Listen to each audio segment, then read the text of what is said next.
If you've been following along, you know I recently reviewed the monstrous Mag Theatron SBV21, and now we've got two Hammer 15s to review. But I've made a few tweaks to my settings since then, and trust me, these two experiences are going to intertwine beautifully.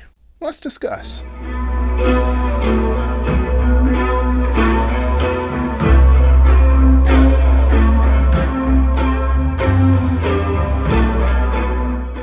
As a home theater enthusiast and content creator with so much access and opportunities to review speakers and subs, the quest for the perfect audio experience is a journey of constant refinement. High-performance subwoofers are widely available, and after reviewing the Mag Theatron SBV21 with its massive 21-inch driver, it's time to review the Hammer 15s while seeing how the SBV21 complements that experience. Before we get into the Hammer 15s, let's quickly recap the SBV21 just to remind you of the scale we're talking about. The SBV21 has a 21-inch glass fiber cone with a 97 decibel sensitivity, a frequency response of 19 Hz to 250 kHz, power handling of 1000 watts at 4 ohms impedance, with a maximum continuous SPL of 128 decibels. It's a beast, and it excels at delivering those visceral frequencies and subtleties that you feel as much as you hear. Now, a lot of you commented at how much or how little the driver actually seemed to be moving during the demos for that review. And while I initially shared the same sentiment making that video, I can assure you that watching clips on a YouTube video is not the same experience as being here in person and experiencing what the SBV21 is actually doing in my room. But just to be sure, after I reviewed the SBV21, I went into the amplifier's DSP control for both the SBV21 and the Hammer 15s to make sure there was no additional speaker presets active, and made sure that all PEQ bands were turned off, ensuring that any room correction and filters are being handled 100% by the turn-off. So you can select which channel you want, channel 1 or channel 2. If you click on the channel, you'll see the amber light lights up for edit. And then I'm just going to scroll through and show you the options that you have. So you have DSP menu volume. Click on that. You can adjust it pretty far down. And then you have 0. Okay. Go over, you have DSP menu source. So you can do all those. Exit. DSP menu phase. Normal, invert. DSP menu input gain. So again, go all the way to 6 dB, plus 6 dB. And then you can go pretty far down. Go back to 0. Then you have DSP menu speaker presets. So I believe flat is what it's come standard, and that's what you want if you're going to allow your processor or receiver to do the processing. You do empty. You got a bunch of presets that you can change it to. You got DSP menu PEQ bands. Got a few of those. You've got DSP menu delay. So you can select the delay if you need to. You've got DSP menu volume again. So that's the end of the menu. Next, I reran a new calibration on the turn-off and changed the target curve to strong to get as much output from the subs as I can. And the results are even better than before. The Hammer 15 is a 15-inch low-frequency subwoofer with a 4-inch voice coil sandwich cone that has a frequency range of 16 Hz to 140 Hz, a max continuous SPL of 124 decibels, and a power rating of 1000 watts, and I have 2 of them in my setup. And as far as form factor, the Hammer 15s are pretty tall subs, coming in at 47.5 inches in height by 21 inches wide by 12 inches deep and weighing 108 pounds. The biggest difference between the SBV21 and the Hammer 15s, aside from the driver size, is that the Hammer 15s are ported, whereas the SBV21 is sealed, and the Hammer 15s actually have a lower frequency response at 16 Hz. While the SBV21 can fill the room with palpable bass with that 21-inch driver, the Hammer 15s are designed for precision and impact on those lower bass frequencies. Processing the audio is a turn-off altitude 16 processor with a 16-channel amplitude 16 amplifier. However, all 3 Mag Theatron subwoofers have their own amplifiers providing 1600 watts a channel. For playback, I'm using a Ultra HD 8000 AK media player. Remember those Dune Part 2 Top Gun Maverick and Godzilla vs. Kong demos I used for the SBV21? Well, to keep this review as controlled as possible, I rewatched them with just the Hammer 15s, and then with the SBV21 working in tandem. In Dune Part 2, the Hammer 15 summoned the visceral power and primal nature of the sandworm's movement with that ultra-low rumble, and together with the 21-inch, the SBV21 brought out the subtle textures and nuances of the shifting sand and the worm's movements that could be felt throughout the room. The SBV21 filled in the gaps, adding a layer of detail that enhanced the overall realism of the scene. I've got one Hammer 15 placed directly behind my main listening position next to the SBV21, and the second Hammer 15 is positioned directly under my screen laying on its side.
Here's what I noticed.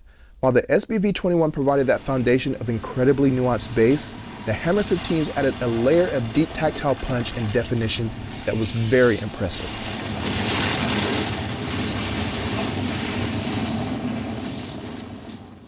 During the Top Gun Maverick scenes with just the Hammer 15s, the missile explosions and defensive flares had a crispness and immediacy that the SBV21 on its own doesn't quite replicate in the same way that the Hammer 15s do with smaller, faster drivers. 3, 2.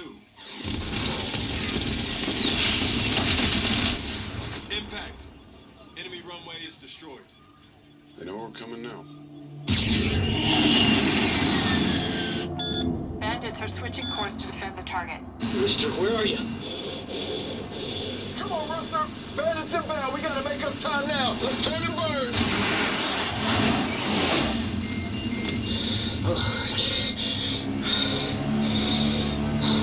Heads up, Phoenix.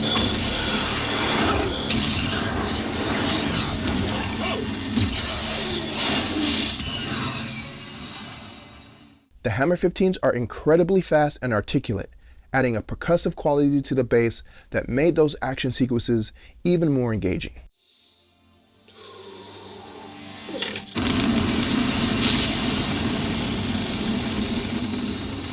Jesus, Rooster, not that fast. That's it, kid. That's it. All right, let's go. Yeah, Rooster, take it easy. Sir, Dagger 2 is re-engaging. All right, now hit your target and come home. But when I added in the SBV21, that crispness and immediacy was accentuated with that palpable bass and a much broader wall of bass, you could say, that further expanded the low end accuracy with a wider and broader soundscape, extending the tension and anxiety felt during this scene.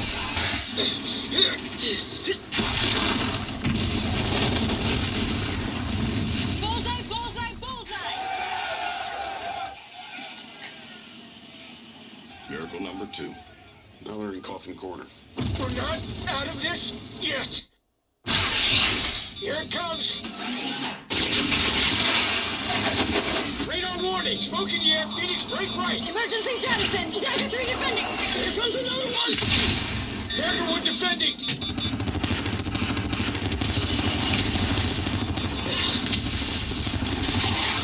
Rooster status.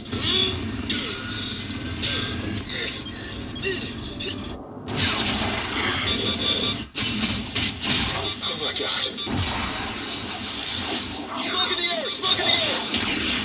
Break right, payback, break right! Freaking right! Oh my God, here they go! Sam on your six, Rooster! Deploying countermeasures! Negative contact! Tiger 1 defended! Talk to me, Bob! Break right, Phoenix, break right! 9 o'clock, 9 o'clock! And let's not forget about Godzilla vs. Kong. During those intense action sequences, the Hammer 15s deliver massive earth-shattering impact, but the inclusion of the SBV21 is crucial for more nuanced base details.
When Godzilla took a small step or smacked his tail, or when either of these skyscraper behemoths grunted or growled, the Hammer 15s added a hefty, defined thump that enhanced the sense of scale and power.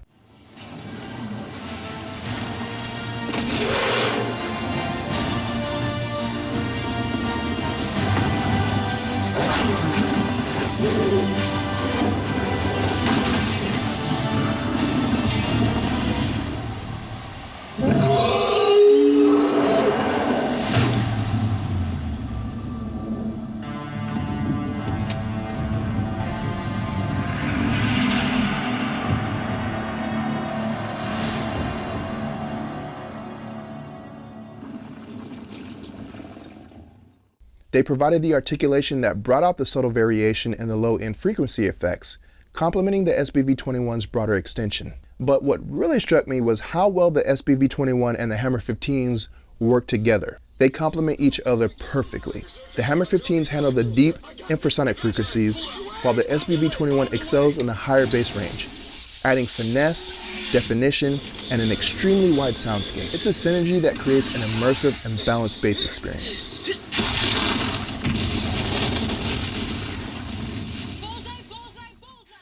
Think of it like this.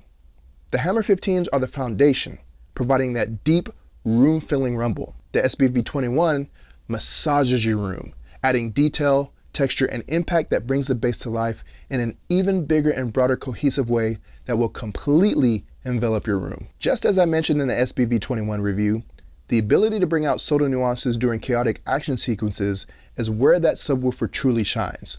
And I found that the Hammer 15s enhance this ability when paired with the SBV21.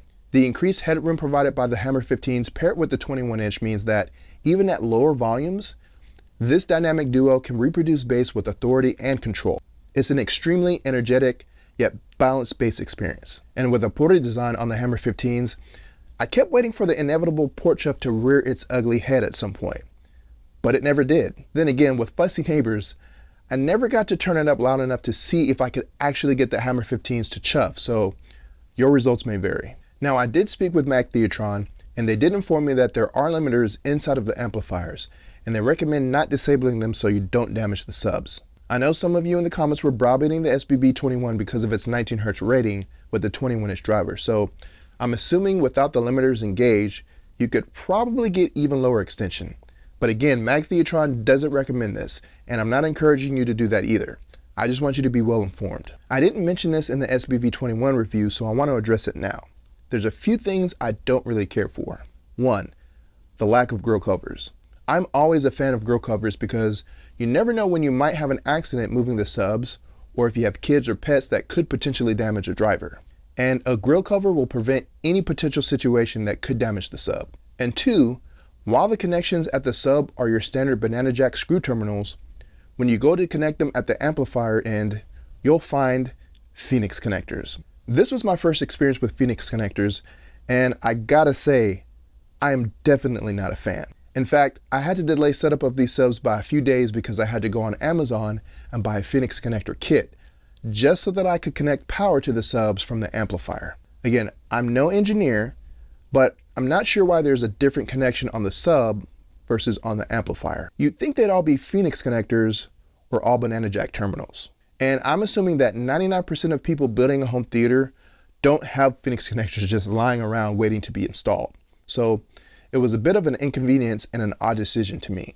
Aside from those minor gripes that I have, the Mag Theatron Hammer 15s perform great as an essential part of a complete bass solution, working in harmony with the SBV21, creating a seamless and immersive low-frequency experience. Consider the Hammer 15s and the SBV21 to see if they're a worthy addition that can elevate your audio experience to new heights. Okay, so I didn't take any measurements with REW, but I can share the before and after graphs when I ran calibration on the Trinoff. Sub 1 is a 21-inch, and you can see the SBV21 is performing extremely well in my room with a pretty flat response from 20 Hz to 1 kHz, and then the Trinoff applied its filters and just flattened the response even more. And the same goes for the two Hammer 15s.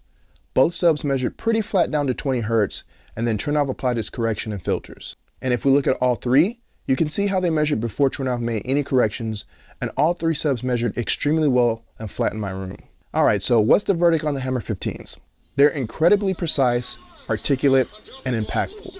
When paired with the SBV21, they create a bass experience that is both powerful and nuanced. If you're looking for a subwoofer that can add punch and definition to your low end without any noticeable distortion at high SPL levels, consider the Hammer 15s and the SBV21 to see if they're a worthy addition that can elevate your audio experience to new heights. I don't have pricing at this time of the video, but I understand that having both the SBV21 and the Hammer 15s is probably going to be a significant investment. But if you're building a dedicated home theater and you demand solid and accurate bass performance, I think Mag Theatron should at least be on your list and might end up being a worthy contender in the home theater space for many years with a powerful combination that is going to be hard to beat. Do you have any Mag Theatron products in your home theater? Let me know down in the comments. And if you enjoyed this review, be sure to hit the subscribe button and hit the bell notification so you don't miss any future videos. Thank you guys for watching, and I'll see you in the next video.